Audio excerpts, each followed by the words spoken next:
Most Christians love Jesus deeply but freeze the moment someone asks them about their faith. You know what God has done in your life. You are genuinely grateful. But when it comes to actually talking about Him with your friends, co-workers, or family, something shuts down inside you. You do not want to sound preachy. You do not want to offend anyone. And deep down, you are terrified of being rejected or looking strange. So you stay quiet. And then the guilt of staying quiet follows you home. But here is what nobody told you. Sharing your faith was never meant to feel like a sales pitch or a debate. Jesus never called you to win arguments. He called you to bear witness. And those are two completely different things. The first thing we need to do is completely redefine what sharing your faith actually means. Most people think it means delivering a mini sermon, convincing someone they are wrong, or forcing a decision on the spot. But that is not what Scripture presents at all. In Acts 1:8, Jesus says, "You will be my witnesses." Notice what He did not say. He did not say, "You will be my debaters or my persuaders." A witness in a courtroom does not argue the case or pressure the jury. They simply speak truthfully about what they have seen and experienced. That is all sharing your faith really is. First, Peter 3:15 says, "Always be prepared to give an answer to everyone who asks you to give the reason for the hope that you have, but do this with gentleness and respect." You are responding to curiosity, not forcing a speech. And your tone matters just as much as your words. Sharing your faith is less about talking louder and more about living clearly. One of the most powerful and least awkward ways to talk about Jesus is to let your life speak first. Jesus Himself said in Matthew 5:16, "Let your light shine before others, that they may see your good deeds and glorify your Father in heaven." Notice the order. They see your life first, and then they glorify God. Your life becomes the introduction before your words ever enter the conversation. This does not mean being perfect. It means being visibly different in how you respond to life. When you forgive instead of holding grudges, when you stay calm instead of exploding, when you show compassion in a harsh world, people notice.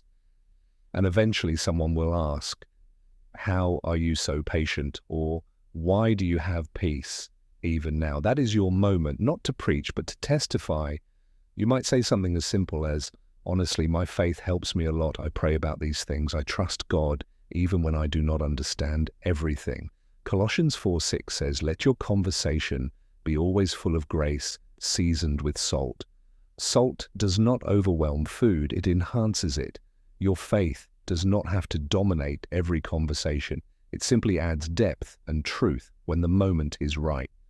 One of the most freeing truths about sharing faith is this: you do not need a script because you already have a story.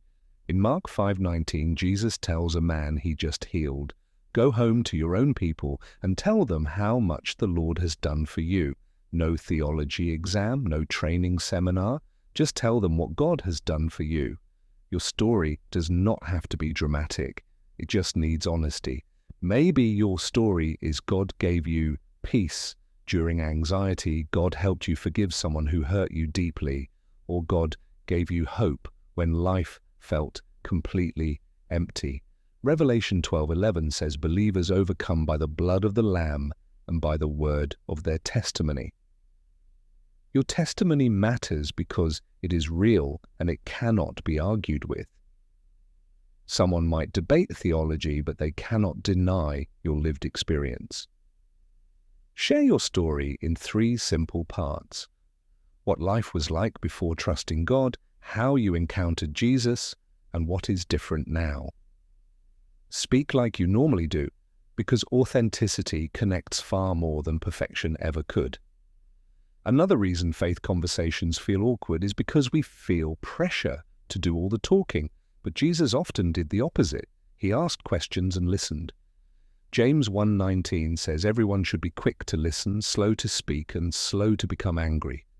When someone shares their beliefs or doubts, your role is not to fix them. It is to understand them. Ask gentle, open-ended questions like, "What has shaped your views on faith?" or "What do you think about God?" As you listen, you are building trust, and trust opens doors for truth. Remember, the Holy Spirit is the one who convicts hearts. That is not your job. Your job is faithfulness, and God handles the results. At the root of our fear of sharing faith is this question: what if they reject me, or what if I say the wrong thing? But Scripture never calls us to be successful. It calls us to be faithful. Paul writes in 1 Corinthians 3:6, I planted the seed, Apollos watered it, but God has been making it grow. You are not responsible for growth. You are responsible for planting. Even Jesus was rejected. John 1:11 says he came to that which was his own, but his own did not receive him. If rejection did not mean failure for Jesus, it does not mean failure for you. You are not called to change hearts. You are called to love people and speak truth when God gives the opportunity. Sharing your faith does not have to be awkward or forced. You are a witness, not a salesperson. Let your life reflect Christ before your words ever do. Share your real story instead of a rehearsed script. Listen more than you speak, and trust God completely with the outcome. Jesus never asked you to be perfect. He asked you to be faithful. And when you step out in love, even with trembling hands, God always meets you there.